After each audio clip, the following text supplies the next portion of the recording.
Welcome back. What I'm about to tell you exists in the spaces between official histories. This is the story the wasteland doesn't want you to hear. This video covers the lost years, the 50-year gap between 2077 and 2127 that's been systematically erased from every record, every memory, every history book in the Fallout universe. There's a reason ghouls who survived the nuclear war refuse to talk about what came after the bombs. A reason the Brotherhood of Steel seals their early records. A reason 3 billion people disappeared from Earth in 50 years and nobody asks where they went. The Great War wasn't the worst thing that happened to humanity. It was just the opening act. Between 2077 and 2127, something tried to consume every conscious mind on the planet, and it nearly succeeded. This is the confession of a ghoul who remembers, the testimony of someone who lived through the years that history forgot, or more accurately, the years history was forced to forget. And if you genuinely enjoy this kind of dark storytelling, consider subscribing and liking the channel, but only if you like the content, because what I'm about to reveal might change how you see the entire Fallout universe forever. The wasteland has secrets. This is the deepest one. I need to tell you something before my mind forgets again. Before the static takes over, there are 50 years that nobody talks about, 50 years that got erased, and I was there. They call it the lost years now, the ones who even acknowledge they existed. Most people in the wasteland, they think civilization just picked up around 2127 or so. Settlements formed, the Brotherhood emerged from their bunker, people started rebuilding, clean narrative. Simple. But that's a lie, a deliberate, calculated lie that every survivor agreed to keep. My name doesn't matter anymore. What matters is that I'm old enough to remember, old enough to have watched the bombs fall on the 23rd of October, 2077, and somehow stupid enough to still be breathing now, centuries later. I'm what they call a ghoul. My skin looks like leather, left too long in the sun. My memories, though, those are still sharp, sharper than they should be, sharper than I want them to be. Here's what they'll tell you in the history books, the ones the Brotherhood bothered to preserve. October 2077, the world ended in nuclear fire. Most people died immediately. The lucky ones, anyway. The rest of us had to survive what came after. By 2102, you had the first major events people will actually talk about. Richard Gray falling into the Fev vats at Mariposa, the Master being born.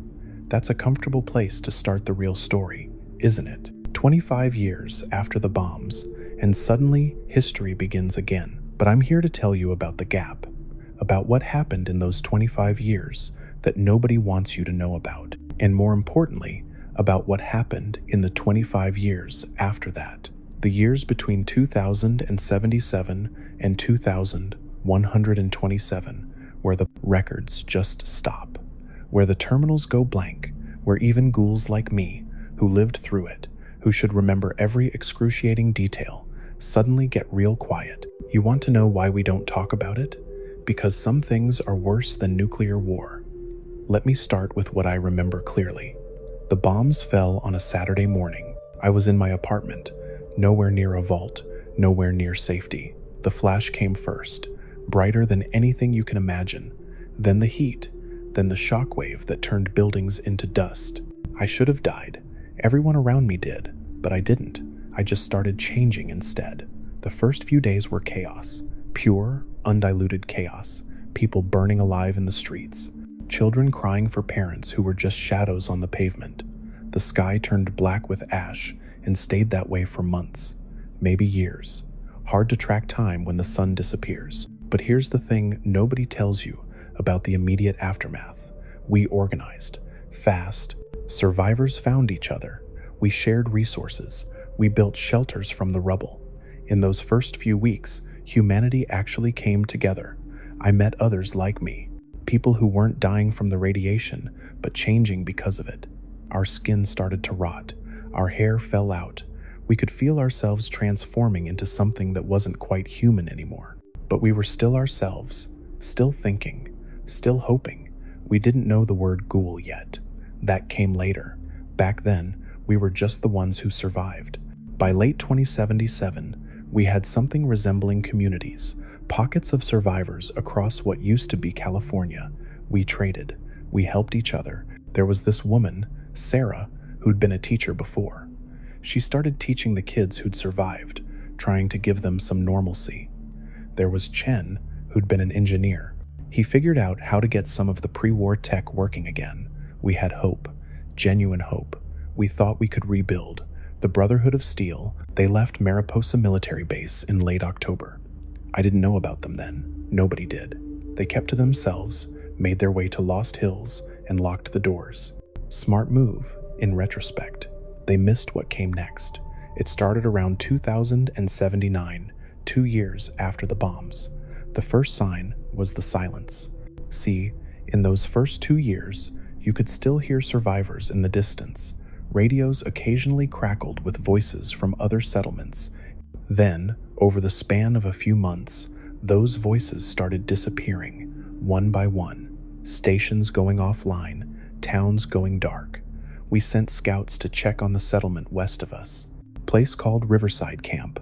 40 people lived there, good people. When our scouts arrived, they found the place empty, not abandoned, empty. Food still on tables, fires still smoldering, but every single person was gone. No bodies, no blood, no signs of struggle, just gone. It happened to another settlement 3 weeks later, then another. By 2080, people were terrified. We doubled our guards. We set up watchtowers. We armed ourselves with whatever we could scavenge. Didn't matter. The disappearances continued. Then the first one came back. His name was Marcus. He'd been part of a caravan that vanished between settlements. We'd assumed he was dead like the others. Then one night, he just walked into our camp, naked, covered in some kind of slime. His eyes were different, vacant. When we asked him what happened, where he'd been, he just stared at us and started screaming. Not words, just screaming. He screamed for 6 hours straight before his throat gave out. Then he died. We burned his body, didn't know what else to do. But 3 days later, Sarah got sick, started showing the same symptoms, the vacant stare, then the screaming. We quarantined her, tried to help her, but there was nothing we could do. She died screaming too. Then Chen got it, then others. Whatever Marcus had brought back with him, it was spreading. By the end of 2080, half our settlement was dead. The other half scattered. I ran north, joined up with another group of survivors, told them what happened. They'd seen it too. Different settlement, same story. People vanishing, people coming back changed, people dying in waves. This is where the timeline starts to get fuzzy, not because I don't remember, but because what I remember doesn't make sense. The years between 2081 and 2097 blur together in my mind like a fever dream. I have flashes, moments of clarity surrounded by darkness, and I'm not the only one. Every ghoul from that era, when you press them, they all have the same problem. Gaps in their memory, specific gaps, and the memories that remain are fragmented, contradictory, impossible. I remember a green sky, not the black of ash or the gray of nuclear winter. Green, luminescent green that hurt to look at. I remember people changing, not into ghouls, into something else. Something with too many limbs, too many mouths. I remember screaming that lasted for days. I remember a settlement where everyone had stopped moving, but their eyes still tracked you when you passed. I remember machines walking through the ruins, hunting, but these memories don't connect. They float in my mind like islands, and when I try to swim between them, I drown. Here's what I know for certain. By 2097, there were significantly fewer people alive than there should have been.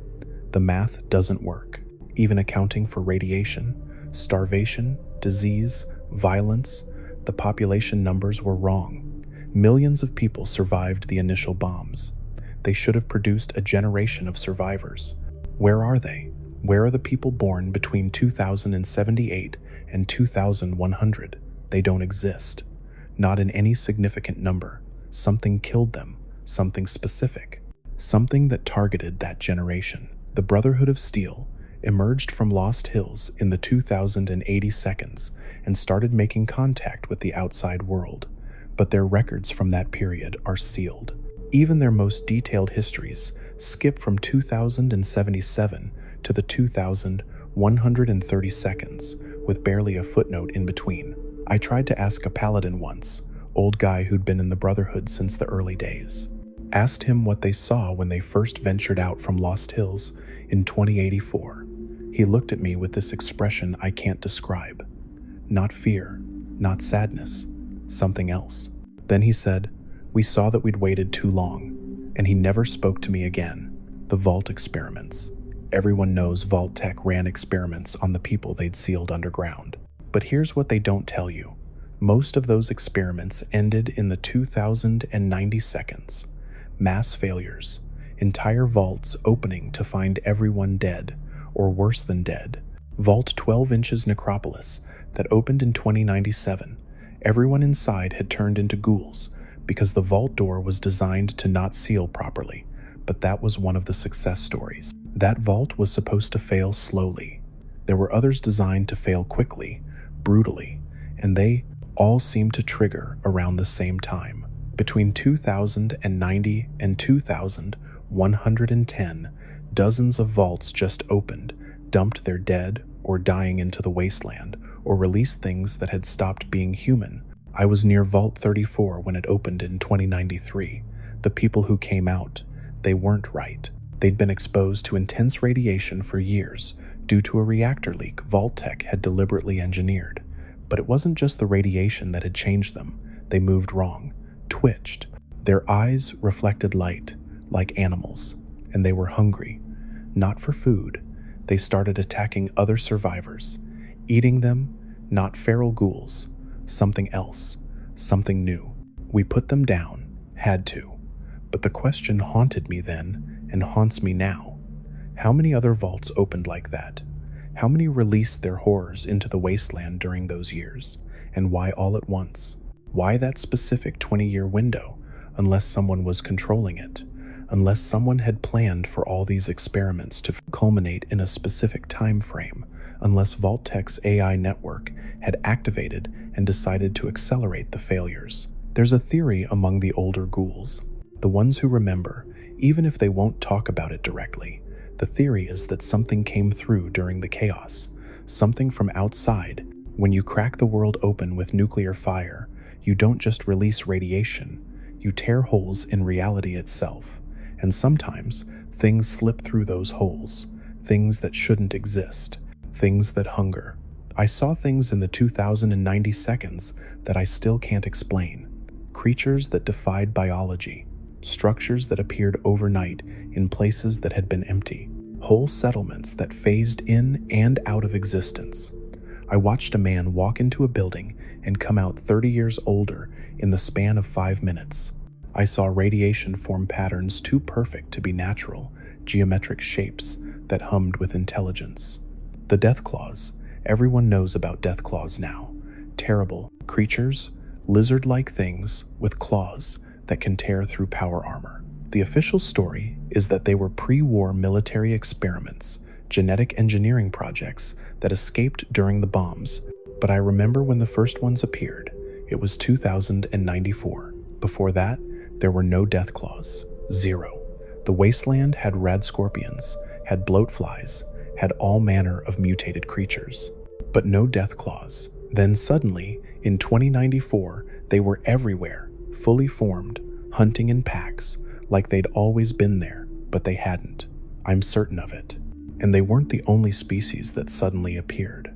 The rad roaches, the giant ants, the mole rats, they all underwent rapid evolution in the mid-2090 seconds. Too rapid. Evolution doesn't work that fast. Something accelerated it. Something forced these creatures to adapt at an impossible rate. Some external pressure or influence that we couldn't see, but that changed the fundamental nature of life in the wasteland. By 2100, I'd stopped trying to understand. I just survived, day by day, avoiding the dead zones where reality seemed to break down, avoiding the creatures that shouldn't exist, avoiding other survivors who'd started acting strange, keeping my head down and my mouth shut, because by then I'd figured out the truth. The people who tried to document what was happening, who tried to keep records, who tried to warn others, they disappeared. Not killed, not eaten, just erased, like they'd never existed. I learned to recognize the patterns, the signs that someone was about to be erased.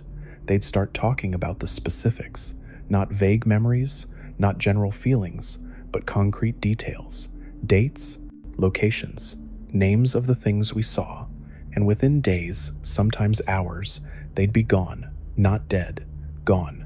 Their belongings would still be there, but nobody would remember them.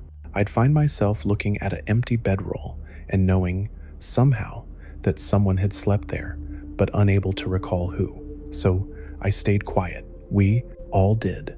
The survivors who made it past 2105, we'd figured out the rules. Don't document, don't specify, don't try to piece it together, just survive and forget. Actively forget. Force the memories down into the dark parts of your brain where they can't surface, because something was listening, something was watching, and it did not want the truth preserved. Richard Gray became the master in 2102. That's documented history. He fell into the FEV vats at Mariposa, spent months mutating, and emerged as something new. But here's what the records don't tell you. Gray wasn't the first to discover the FEV. Mariposa had been abandoned since October 2077, when Captain Maxon led his people out. 25 years of sitting there, untouched. But I know for a fact that wasn't true, because I saw people going in and out of that base in the 2080 seconds. I was scavenging near Mariposa in 2087. Dangerous area, but I was desperate, and I saw them. Groups of people, organized, wearing makeshift hazard suits, entering that base. They'd go in at dawn and come out at dusk, carrying containers. I watched for 3 days from a distance, never got close enough to see their faces, but they weren't military, weren't Brotherhood. They moved like scientists, like they knew what they were looking for. I never went near that base after that. Something about the way they moved, the precision of it, told me they were doing something deliberate, something they didn't want witnesses for. When Gray's expedition stumbled on Mariposa in 2102, I remember thinking, he wasn't the first. He was just the first that survived to tell about it, or the first they allowed to survive. The Master created his super mutant army, started dipping people in FEV, building his unity. That's the official narrative. But super mutants existed before 2102. I saw them, not many, not organized, but they were there. In 2095, I encountered 3 of them in the ruins of what used to be Sacramento. They were confused, aggressive, speaking in broken sentences. They kept saying something about the green death and the first dipping. When I asked them where they came from, they got agitated. One of them grabbed me, lifted me up, looked me in the eyes and said, "We were the test. The Master is the product." Then they left, just walked away into the wastes. I never saw them again, but their words stuck with me. The test. If the Master was the product, then someone had been experimenting with FEV before Gray ever got there. Someone had already created super mutants. The Unity wasn't the first attempt. It was the second, or the 10th, or the 100th. The really terrifying thing about the lost years is how complete the erasure is. I've broken into pre-war terminals that survived the bombs, military installations, corporate headquarters, government bunkers. These machines recorded everything, obsessively, every detail, and they keep recording after the bombs. Automated logs, environmental sensors, security cameras.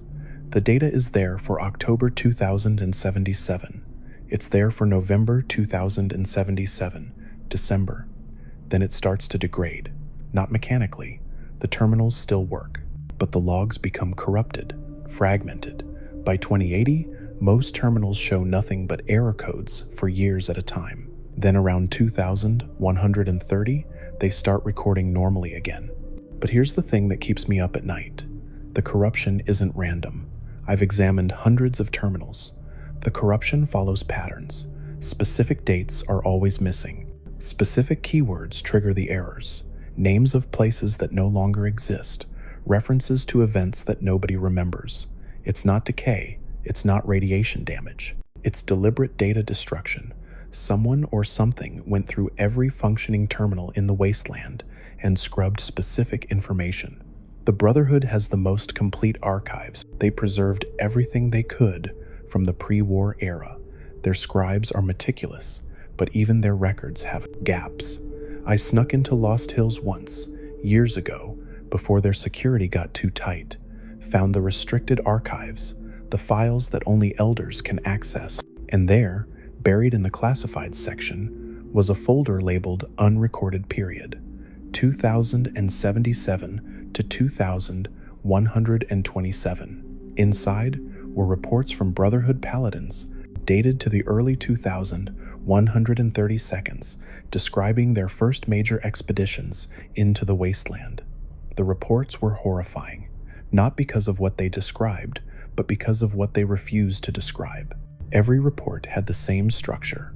We found Settlement X at coordinates Y, population 0, evidence of organized departure, no signs of struggle, no remains. Recommend area be classified as dark zone and avoided indefinitely. Page after page of settlements, hundreds of them, all empty, all abandoned in the same mysterious way. But there was one report, stuffed in the back, that was different. Written by a paladin named Kendricks. He'd found something the others hadn't. In the ruins of what used to be Fresno, he'd discovered a bunker that had been sealed from the inside.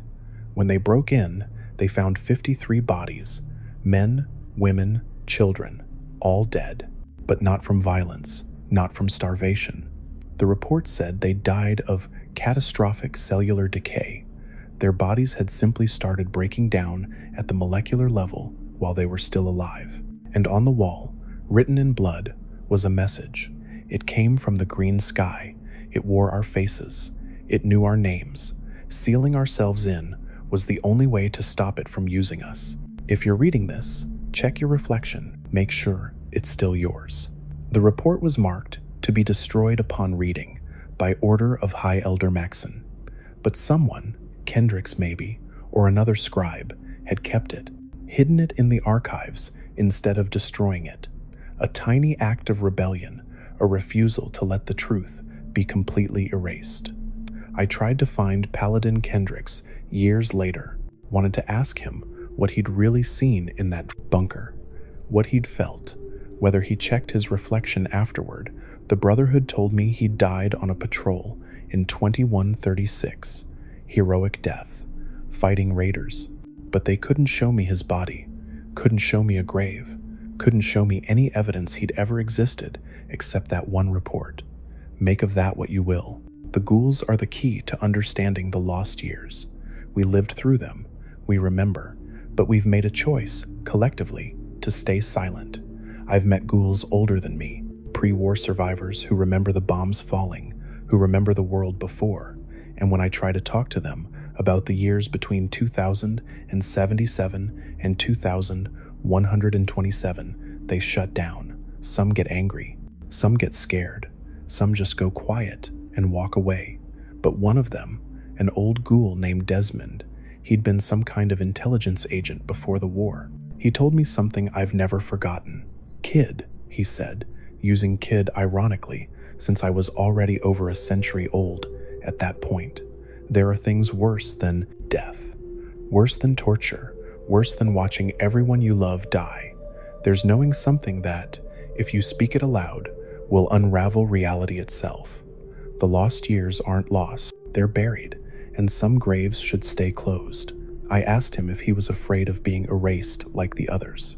He laughed, said, "I'm afraid of what happens if we're not erased. If the truth gets out, if people start digging, because whatever happened during those years, it had rules, it had limits, and the price of our survival was agreeing never to test those limits." Then he did something strange. He pulled out an old piece of paper, yellowed and fragile, and handed it to me. On it was a list of dates, 12 specific dates between 2077 and 2127. Next to each date was a number. starting at global population 7 billion and decreasing. By the final date, 2127, the number was 300 million. He said, "Those are census estimates, based on Vault records, Brotherhood surveys, and pre-war projections. In 50 years, humanity went from 7 billion to 300 million. Nuclear war killed maybe 2 billion immediately. Radiation, starvation, and violence killed maybe another billion over the first decade. That still leaves 3 billion unaccounted for. Where did they go?" I couldn't answer. Still can't. 3 billion people don't just vanish, but they did. Between 2077 and 2127, the human race experienced a die-off that makes the nuclear war look like a minor setback. And nobody talks about it. No faction, no historian, no survivor. We all just pretend that the slow rebuilding from 2127 onward was natural, was expected, was the logical outcome of nuclear war. But it wasn't. Something else happened. Something that killed 3 billion people over 50 years and left so few survivors that even the major factions could barely scrape together enough people to function. The Brotherhood of Steel, mighty as they became, started with maybe 200 people. The NCR, the largest nation in the wasteland, grew from a single small vault. The Enclave, the remnants of the actual US government, with all their resources and preparation, were down to a few thousand people. Everybody was on the edge of extinction, and nobody asked why. The mutated animals. I need to talk about them because they're evidence of something wrong with the timeline. The rad scorpions, for instance. Scorpions exposed to radiation don't get bigger. They die. Radiation causes cancer, causes cellular breakdown, causes death. It doesn't create functional, reproducing populations of giant creatures. That's not how biology works. But every scientist in the wasteland just accepts that radiation did this. They don't question it. They don't research it. They just accept the impossible as normal. But I remember when the rad scorpions first appeared. It was 2093. Before that, we had regular scorpions, maybe slightly bigger from mutation, but nothing like the house-sized monstrosities we have now. Then, over the course of maybe 6 months, they were everywhere, fully adapted to the wasteland, hunting in coordinated groups, reproducing successfully. Evolution doesn't work that way. Not in 6 months, not in 6,000 years. Something changed them. Something forced them to evolve in a specific direction, and it wasn't just the scorpions. Every major mutant species appeared in that same window, 2093 to 2097. Rad roaches, giant ants, giant mantises, mole rats, Brahmin with 2 heads, death claws, all of them. The wasteland went from being a dead zone with scattered regular animals to an ecosystem of nightmare creatures in less than 5 years. That's not natural. That's not radiation. That's engineering, or something worse. Something that can rewrite biology across an entire continent simultaneously. I found a research facility in 2099, pre-war biotech company, the kind that was working on genetic modification before the bombs. I broke in looking for medical supplies. Found something else instead. Lab notes from after the war, dated 2095. The scientists had survived, sealed themselves in their lab, kept working. They'd been studying the mutated creatures appearing in the wasteland, and according to their notes, the mutations weren't random. They followed a template, a genetic blueprint that was being imposed on the local wildlife. The notes said, "The mutation vector is not radiological. It is informational. Something is teaching the local genome how to reshape itself. The radiation is merely a catalyst, providing the energy for rapid change. But the direction of change is being guided by an external intelligence or process. We do not understand the mechanism. We do not understand the source. But the pattern is undeniable. Something is terraforming Earth's biology to match a specific design." The notes ended abruptly. The last entry said, "It's inside the lab. Don't let it touch you. Don't let it," and then nothing. I searched the facility, found 12 bodies. The scientists, they died at their workstations. No violence, no struggle. They just stopped. Their bodies showed signs of that same catastrophic cellular decay from the bunker in Fresno. Like something had reached inside them and turned off their ability to hold together as coherent organisms. I burned those notes, burned the facility, set the whole thing ablaze and ran. Because reading those words, I felt something watching me, felt something notice that I understood. And I knew, bone deep, that understanding was dangerous, that curiosity was lethal, that some questions answer themselves by killing the one who asks, the Enclave, the shadow government that survived the war. They know, I'm certain of it. They have records that nobody else has, access to data that got erased from everywhere else. But they're not talking either. In fact, they're more committed to keeping the secret than anyone. The Brotherhood at least acknowledges gaps in their knowledge. The Enclave pretends those gaps don't exist. I met an Enclave deserter once. This was decades later, after their oil rig got destroyed. He was dying, radiation poisoning finally catching up to him. I gave him water, made him comfortable. In his last hours, he got delirious, started talking about the protocols, said the Enclave had sealed orders that activated in 2090. Orders from before the war. Instructions for what to do if the contamination spread beyond acceptable parameters. He said the Enclave spent the entire 2090 seconds not trying to rebuild America, but trying to contain something. Fighting a war against an enemy they couldn't name, losing badly. He said they called it the Unification Event, said it was trying to merge everything into a single consciousness. Human, animal, plant, machine, all of it. Breaking down the barriers between distinct entities, creating oneness through force. And it was working, slowly, settlement by settlement. The Enclave had protocols for identifying contaminated areas, for quarantining them, for sterilizing them if necessary. He said they burned entire settlements to stop the spread, killed thousands of survivors to save millions, and in the end, around 2105, it just stopped. The Unification Event ceased, retreated, went dormant. The Enclave never found out why. They just knew it was gone. And they were so relieved they didn't question it, didn't investigate, just sealed all the records and pretended it never happened, focused on rebuilding, on restoring America, on their plans for purging mutants, anything to avoid thinking about those 15 years when they fought something they didn't understand and somehow survived. What do you think really happened here? Drop your thoughts in the comments. I'd like to know if I'm the only one who feels this way. The year 2105 is when things changed. When the pressure released, I felt it. Every ghoul I've talked to felt it, like a weight lifting off the world, like we could breathe again. After holding our breath for decades, the disappearances stopped. The reality distortions faded. The impossible creatures stopped appearing. The wasteland settled into a new normal, still deadly, still irradiated, still full of mutants and raiders and horror, but comprehensible horror, human-scale horror, not whatever had been happening before. Settlements started lasting. People born in 2105 onward actually survived to adulthood.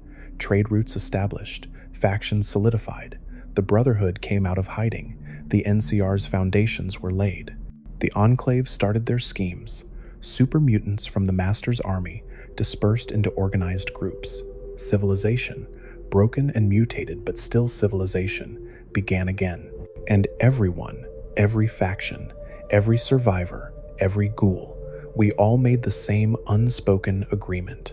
We don't talk about 2077 to 2105. We don't ask questions. We don't investigate. We accept the official story. Nuclear war was bad. Radiation was bad. Survival was hard. We leave it at that. Because whatever the truth is, knowing it would be worse than ignorance. By 2110, the wasteland had established what I call the conspiracy of silence. It wasn't organized. Nobody held meetings or made official declarations. It just happened organically. Survivors realized that talking about the lost years brought attention, bad attention, so they stopped. Parents didn't tell their children. Ghouls didn't tell the younger generations. Records stayed sealed. Questions went unasked. But the evidence remained. Physical evidence. Structures that shouldn't exist. Craters that don't match nuclear blast patterns. Mass graves with bodies arranged in geometric patterns. Entire cities where every building is marked with the same symbol. A symbol that doesn't appear in any pre-war or post-war database. The wasteland is littered with proof that something happened. You just have to know where to look. And more importantly, you have to be willing to see it. I've spent decades cataloging these sites. Quietly, never writing anything down, just memorizing locations. There's a place south of what used to be Bakersfield. Underground chamber, had to dig through 30 feet of fused glass to reach it. Inside, I found a room full of bodies. 247 of them, I counted, all sitting in chairs, arranged in concentric circles, all facing inward toward a central pillar made of some kind of crystalline material. The bodies showed no signs of trauma. They just sat down and died, or stopped. Hard to tell the difference. The crystalline pillar was still humming, emitting a frequency just at the edge of hearing. And when I got too close, I started seeing things. Flashes of other places. Other times, I saw that room full of people alive, sitting there willingly, staring at the pillar with expressions of rapture. I saw something flowing from them into the pillar, something invisible but tangible, like they were being drained of whatever makes a person. And I saw the pillar growing, spreading, reaching out through the ground toward other settlements. I smashed that pillar with a sledgehammer. Took me 6 hours. It was harder than diamond, but I kept hitting it until it cracked, until the humming stopped, until the visions faded. Then I sealed that chamber, and I've never gone back. But I know there are others. I've felt that same humming in other locations.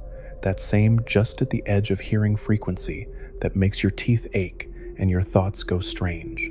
The Institute, they're a newer faction, Commonwealth-based, scientific enclave, working from beneath the ruins of MIT. They've been active since at least 2110, though they didn't become widely known until much later. And they know something. They're scientists, the ones who built their underground facility. They found things. Pre-war research that wasn't in any vault, wasn't in any military base. Research that predates the bombs, but describes the post-war world with impossible accuracy. I talked to a synth once, one of their early models that escaped. It was still partly human, augmented rather than fully artificial, and it told me that the Institute's founders had discovered classified files from a project called Continuity. The files described contingency plans for after the nuclear war, not for rebuilding, for managing what came next, for containing the secondary event. The synth didn't know what that meant, but it said the Institute's obsession with creating artificial humans, with replacing surface dwellers with synths, it wasn't about perfecting robotics. It was about creating beings that couldn't be contaminated, that couldn't be touched by whatever had contaminated baseline humanity during the lost years. The synth said they're preparing for it to come back. Everything they do, every experiment, every kidnapping, every replacement, it's all about having a human population that's immune to the Unification Event when it returns. That was the first time I'd heard someone else use that term, the Unification Event, the same phrase the Enclave deserter had used. Two separate factions, opposite sides of the continent, both aware of the same phenomenon, both building their entire strategy around preventing its return, both refusing to tell anyone what they were preparing for. The Children of Adam, the religious cult that worships radiation. They appeared around 2120.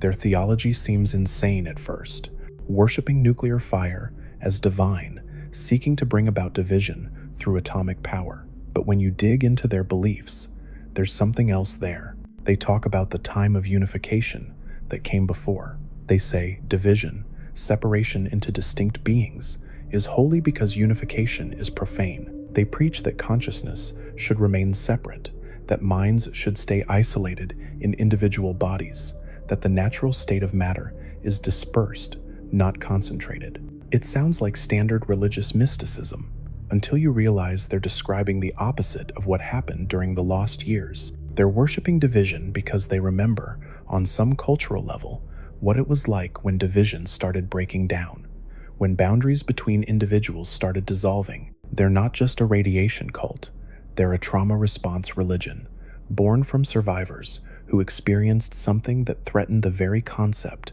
of individual existence. I attended one of their services once, in disguise. The preacher, a ghoul older than me, named Confessor Cromwell. He spoke about the age of merging. He said, before division blessed us with Adam's cleansing fire, there was a time when the self was threatened, when the boundary between I and thou began to fade, when all threatened to become one, and Adam, in his mercy, restored separation through holy radiation. After the service, I approached him, asked him directly what he meant. He looked at me with eyes that had seen too much and said, "You already know, brother. You were there. We all were, and we all made the choice to forget. But our faith remembers what we refuse to. The enemy of division nearly won, and only through Adam's continued blessing do we remain separate, distinct, individual. The day the radiation fades completely is the day it returns." The super mutants from the Master's army, the first generation ones, the intelligent ones, they're long-lived like ghouls. Some of them survived from the 2,160 seconds into the present day, and they have their own version of the story. I met one named Marcus, not the same Marcus from my early settlement, but named after him maybe. This Marcus was old, had been with the Master from the beginning. When the Unity fell, he'd gone east, established settlements, tried to build a life for his people. I asked him if the Master had ever talked about what came before Richard Gray became the Master. Marcus got quiet. Then he said, "The Master was brilliant, insane, but brilliant. He understood things about the world that nobody else did, and he was terrified. His whole plan, the Unity, creating a race of super mutants to replace humanity, it wasn't just about evolution, it was about survival. He told us, near the end, that baseline humanity was vulnerable, that something had tried to consume us once and failed, but it would try again, and next time it would succeed unless we became something it couldn't digest." I said, "The lost years." Marcus nodded. He called it the hunger time, said he'd experienced it himself before falling into the FEV, said that's why he survived the vats when others didn't, because he'd already been touched by it, already been changed, and the FEV gave him the strength to resist, to remain himself, even while transforming. He said regular humans couldn't do that. They'd just dissolve, become part of the mass consciousness. So he needed to make them into something stronger, something that could maintain individual identity, even under extreme pressure to merge.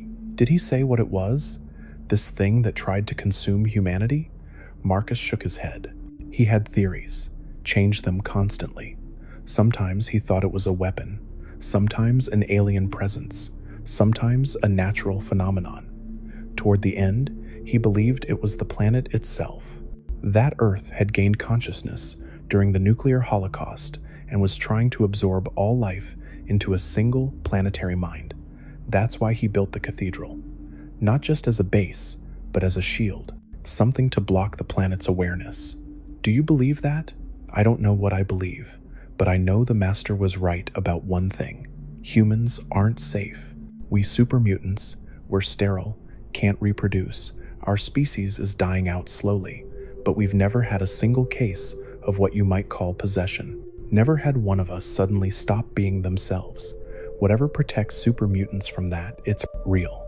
The FEV did something to us that makes us unpalatable to the hunger. The locations where Vault experiments were concentrated, I started mapping them around 2,150. By then, enough time had passed that I felt safe documenting things again. Whatever had been watching during the lost years, it had gone dormant, or left, or been satisfied. I created coded maps, marked the sites of failed vaults, noted the timing of their failures, and I found a pattern. The vaults that failed in the 2090 seconds, they formed a shape. When you plot them on a map, they create a rough circle about 400 miles in diameter, centered on a location in the Sierra Nevada mountains, not Mariposa, something else, deeper. And within that circle, the concentration of disappeared settlements was highest. The reality distortions were strongest. The evidence of the Unification Event was most prominent. I went there in 2155. Took me 3 months to reach the center of that circle. It's remote, high altitude, difficult terrain. And when I arrived, I found nothing. No base, no vault, no installation, just a valley. Peaceful, quiet, beautiful even, in a wasteland kind of way. But the radiation readings were off. Not high, off, fluctuating in patterns that didn't match any natural source. And the trees, the few scraggly trees that had survived in that valley, they were wrong. Their branches formed geometric shapes. Their roots, when I dug down, were intertwined in complex networks that resembled circuit boards. I camped there for a week, trying to find some evidence of what that place was, why it was the center of the pattern. And on the 7th night, I had a dream. Except it wasn't a dream because I wasn't asleep. I was sitting by my fire, fully conscious, when my perception shifted. Suddenly, I could see the valley as it had been during the lost years. There was a structure, massive, not built but grown, made of something that was part machine, part organism, part something else, entirely.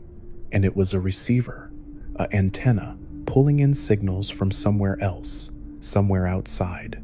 It had activated during the nuclear war, drawn power from the electromagnetic chaos of the bombs, and spent 28 years trying to transform the surrounding area into something compatible with its origin point, trying to prepare Earth for colonization by something that couldn't survive in our normal physics.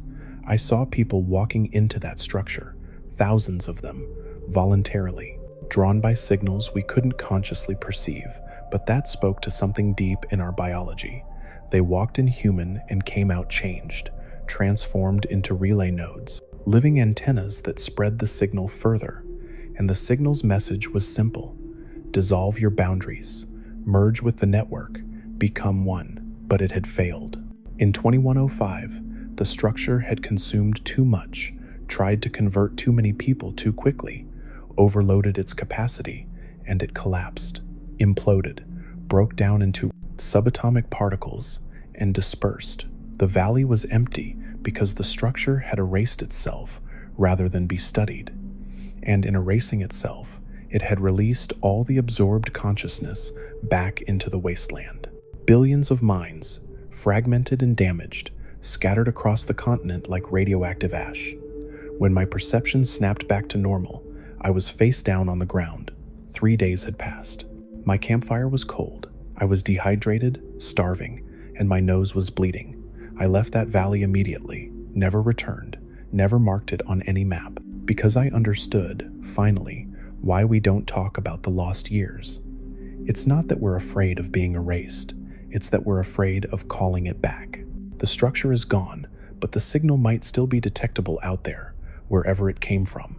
And if they know we noticed, if they know we survived and remember, they might try again. The Brotherhood's hidden mission. I cracked it eventually. Took me until 2200, but I figured it out. Their obsession with collecting technology, with preventing others from using advanced pre-war devices. It's not about preventing another nuclear war. That's the cover story.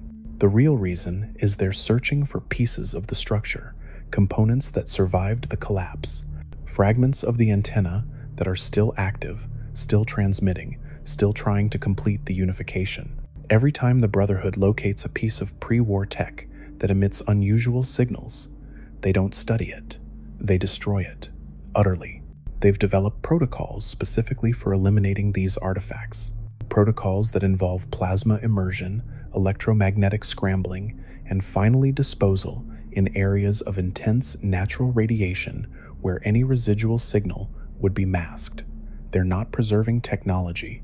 They're hunting it, killing it, making sure it can never be reassembled, but they can't tell anyone because the more people know about the artifacts, the more people start looking for them, and looking for them, focusing human consciousness on them, that acts as a beacon, that tells the source of the signal that humanity is ready to be contacted again. So the Brotherhood maintains their facade, lets people think they're selfish tech hoarders, takes the hatred and resentment because it's better than the truth. The NCR, the New California Republic, born from Vault 15, grew into the largest organized nation in the wasteland. They seem like the success story, proof that humanity can rebuild. But their founding is suspicious. Vault 15 opened in 2097, right at the end of the worst period, and its dwellers were unusually organized, unusually cooperative, unusually unified in their vision. They established Shady Sands almost immediately, built trade networks, created currency, formed government.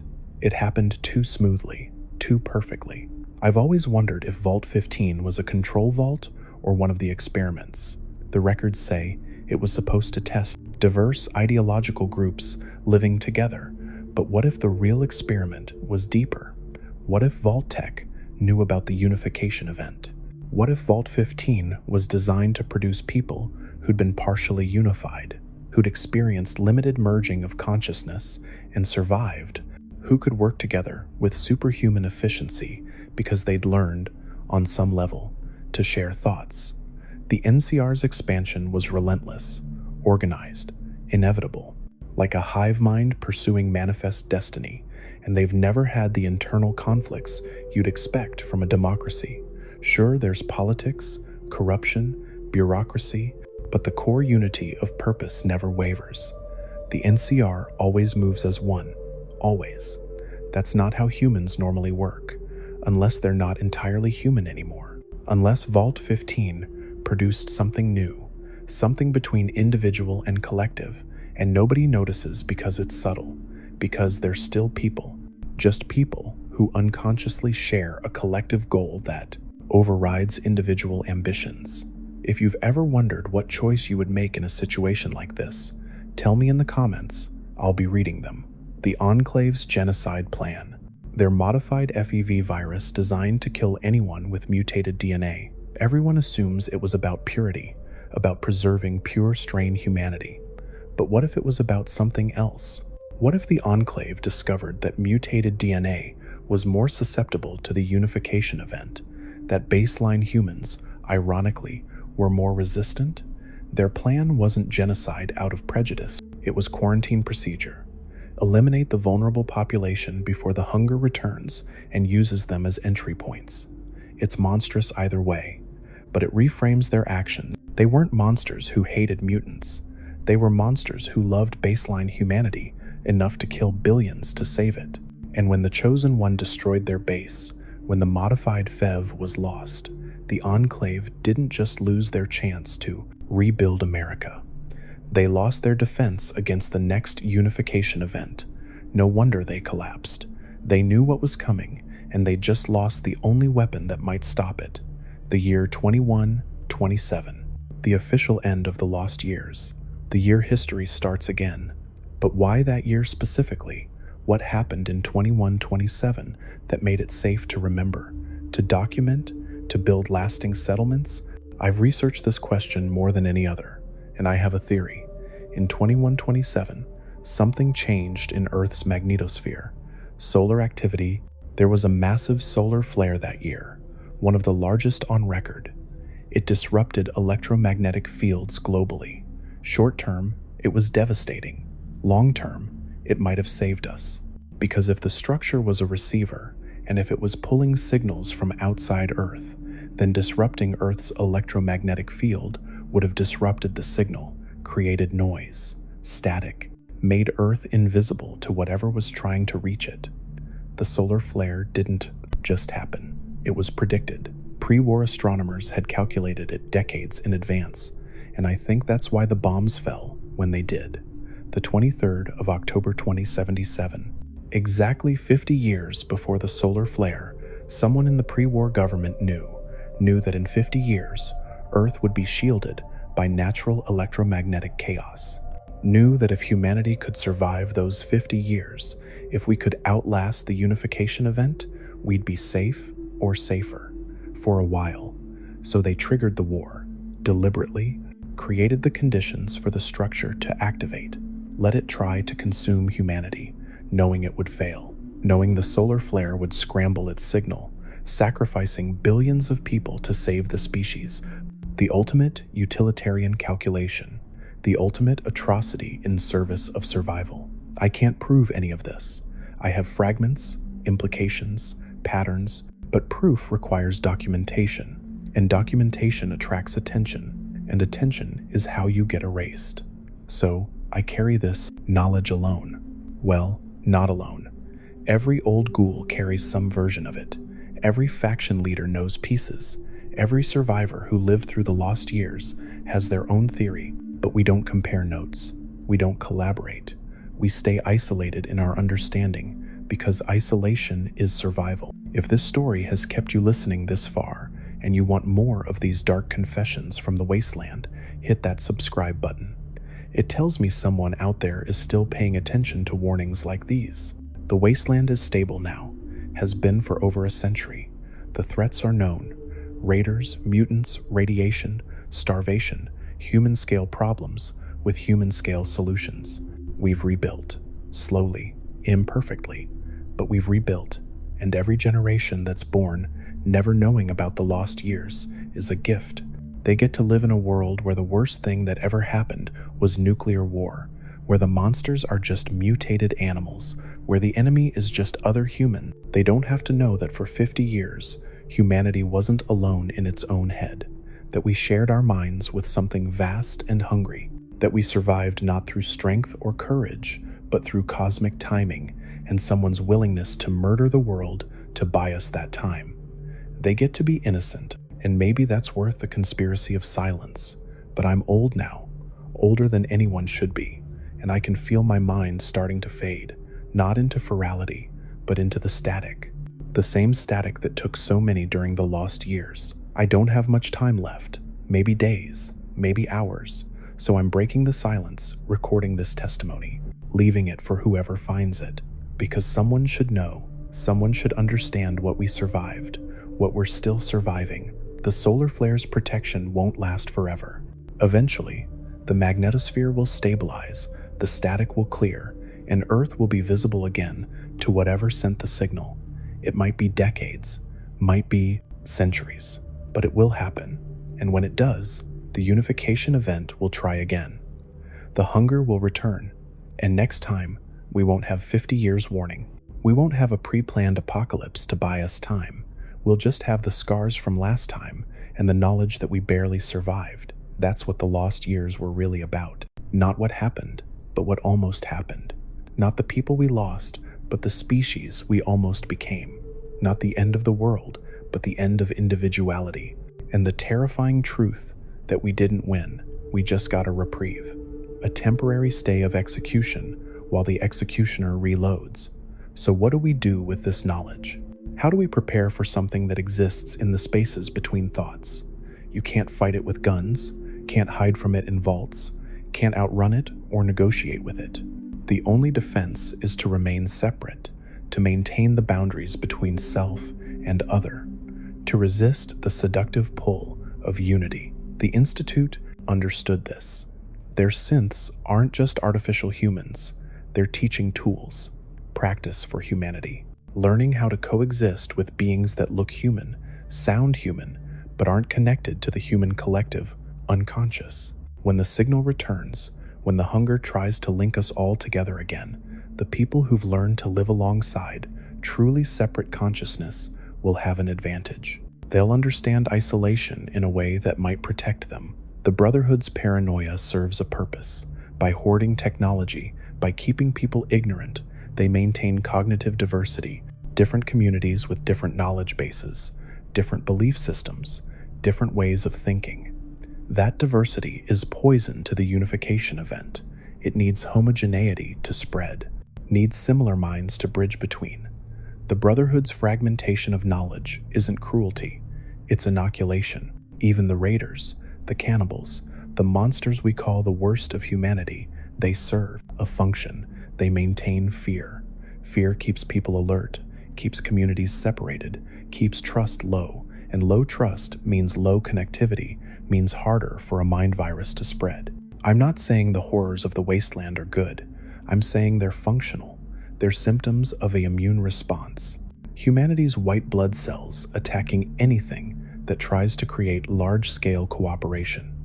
We survived the lost years by fracturing, by breaking apart into tiny, isolated groups that couldn't sustain a unified consciousness, and we've stayed broken ever since. Not because we're incapable of rebuilding properly, but because being broken is what keeps us safe. Every attempt at large-scale organization, every faction that gets too big, too unified, too successful at bringing people together, they hit a ceiling.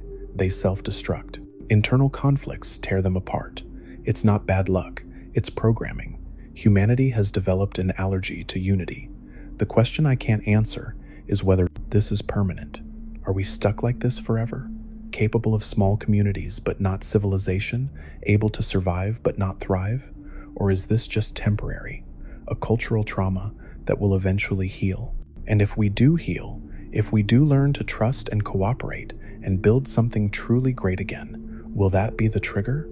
Will large-scale human unity be the beacon that calls the hunger back? I've spent 2 centuries thinking about this, and I've concluded that the answer doesn't matter, because we don't get to choose. We're not rational actors making strategic decisions. We're traumatized survivors doing whatever keeps us alive one more day. The wasteland isn't going to unify because it can't unify. The scar tissue is too thick, and maybe that's mercy. Maybe broken is better than consumed. There are others like me, old ghouls who remember, who carry the weight of the lost years. We recognize each other without speaking, a certain look in the eyes, a way of holding ourselves, apart even in crowds. We're the keepers of the secret, the guardians of the gap in history, and we're dying out. Every year, fewer of us remain. Natural deaths, finally catching up even to our radiation-extended lifespans. Within another century, maybe 2, we'll all be gone, and the secret will die with us, unless I do this. Unless I break the silence completely, leave a full accounting, risk whatever consequences come from speaking the truth aloud, because I realized something recently, something that changed my mind about the conspiracy of silence. The new generation, the ones born in the 2200 seconds and 2300 seconds, they're different. They don't have the fear, don't have the instinctive revulsion toward unity that we do.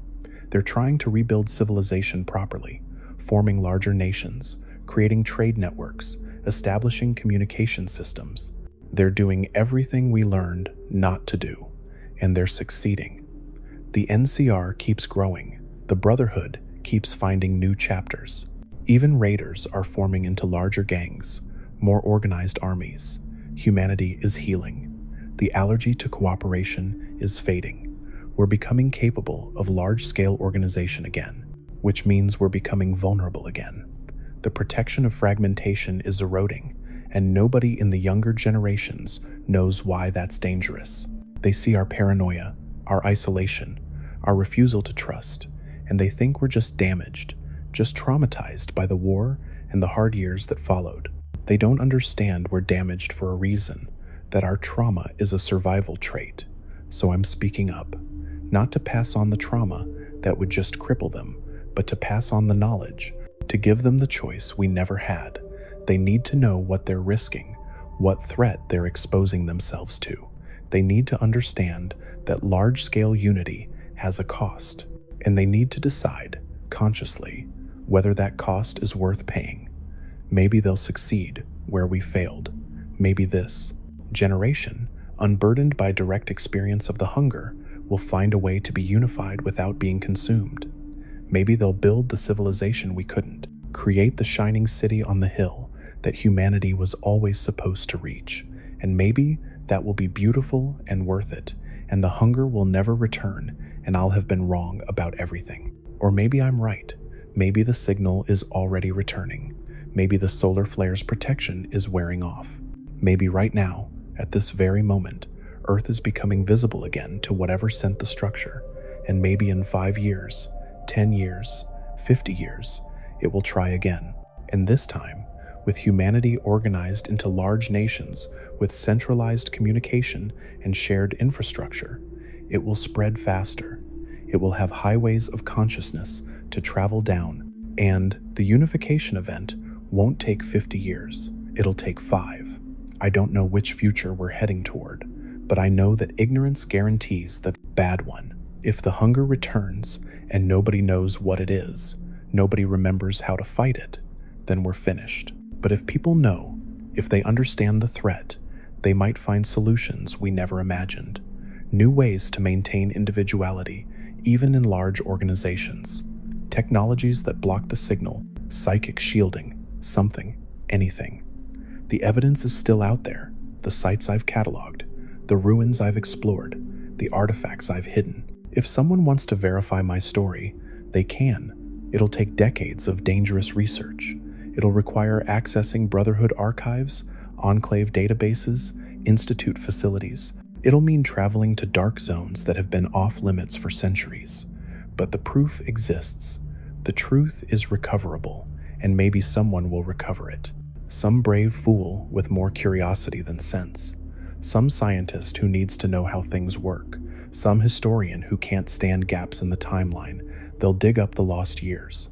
They'll piece together what happened, and they'll either save us by finding a solution or doom us by calling attention to Earth's existence. Either way, the age of ignorance will end. I'm leaving this testimony in the cathedral ruins, or what's left of them after the Chosen One destroyed the Master's base. It seems appropriate. The cathedral was built to shield humanity from planetary consciousness. Now it'll be the place where the truth about that consciousness is revealed. Full circle, poetic. The Master would appreciate the irony. To whoever finds this, you have a choice. You can destroy this testimony, maintain the silence, protect humanity through ignorance. That's valid. That might be the right choice. Keeping the secret has worked for 2 centuries. Maybe it'll work for 2 more, maybe forever. Or you can share this, spread the knowledge.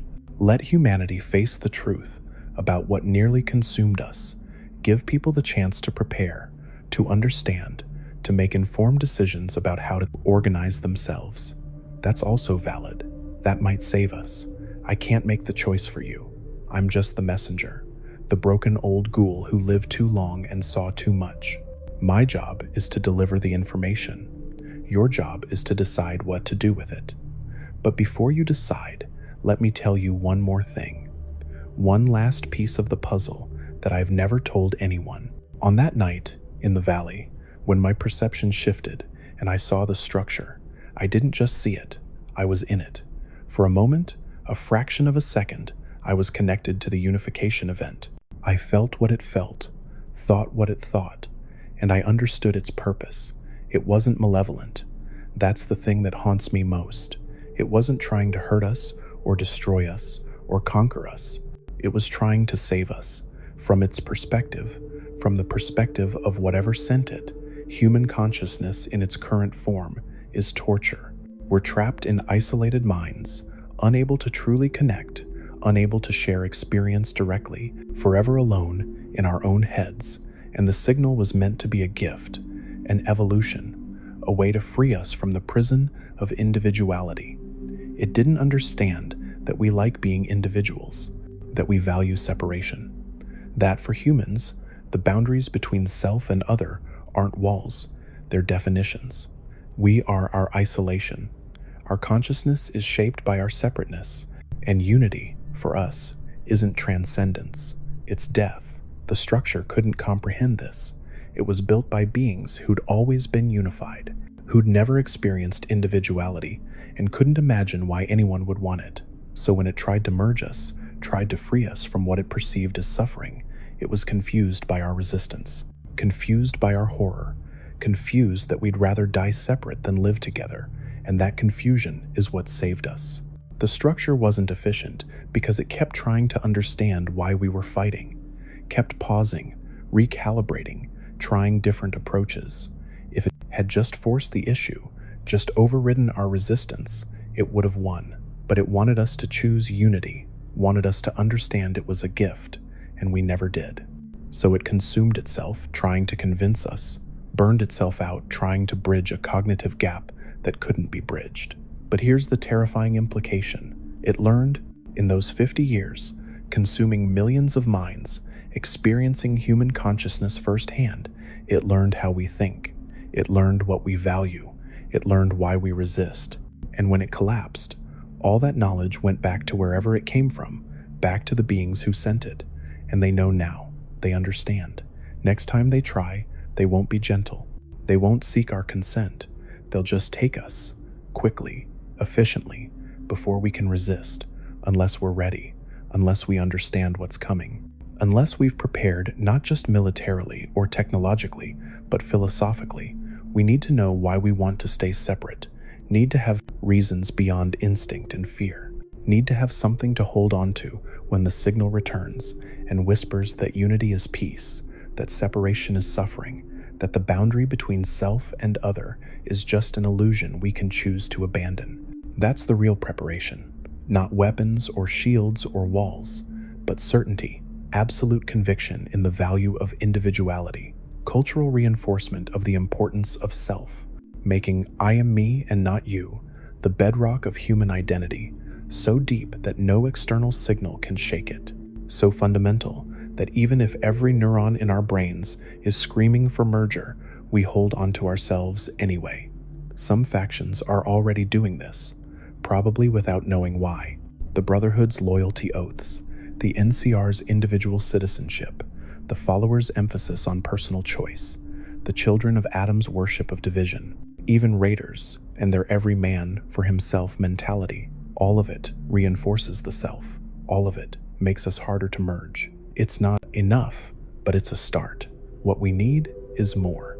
We need art that celebrates loneliness, literature that finds beauty in isolation, philosophy that makes the case for separation, religion that sanctifies the individual soul, education that teaches children to value their own unique perspective over collective harmony. We need to make individuality so deeply embedded in human culture that it becomes impossible to extract. And we need to do it without revealing why. Because if we tell people we're doing it to resist alien unification, they'll think we're crazy. They'll reject the whole project. But if we just naturally, organically, build a culture that prioritizes self-determination and personal sovereignty and individual rights, we might actually have a chance. The wasteland is already halfway there. Centuries of scarcity and danger have made us selfish, made us prioritize personal survival over collective good. It's made us cruel, yes, but it's also made us distinct. Every person in the wasteland is sharply defined. No fuzzy boundaries, no blurred identities, just hard, clear, separate selves. And that's our armor. That's what might save us. I'm dying now. I can feel it. The static is getting louder. My thoughts are becoming less mine and more just noise. I don't think I'm going feral. I think I'm finally dissolving, finally becoming part of the background radiation of human consciousness that's been floating around since the structure collapsed. It's not painful, actually kind of peaceful, like coming home after a long journey. But before I go, I want to say this. To whoever you are, reading or listening to this testimony, you matter. Your individual experience, your unique perspective, your separate self, it matters. Not because you're special or chosen or different from others in any meaningful way, but because you are you. Because there's a little pocket of consciousness in the universe that experiences reality from your particular vantage point. And that's precious. That's worth preserving. That's worth fighting for. Don't let anyone tell you that unity is inherently good. Don't let anyone convince you that the boundaries between people are problems to be solved. Sometimes separation is sacred. Sometimes the spaces between us are where beauty lives. Sometimes the highest form of connection is respecting that we're all fundamentally alone together. The lost years taught us that, cost us 3 billion lives to learn it. Don't let that lesson be forgotten. Don't let the next generation give up individuality because they never knew what it was like to lose it. Be separate, be distinct, be yourself, fiercely and completely, because that might be all that stands between humanity and the hunger. This is my confession, my testimony, my warning. Do with it what you will. I'm done carrying it.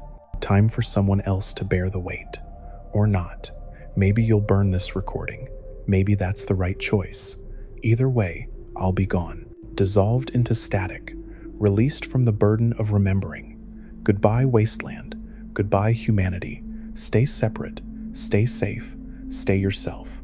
And if the green sky returns, remember, it's not trying to destroy you, it's trying to save you, which makes it so much more dangerous because you can fight an enemy, but a savior who doesn't understand you, that's harder.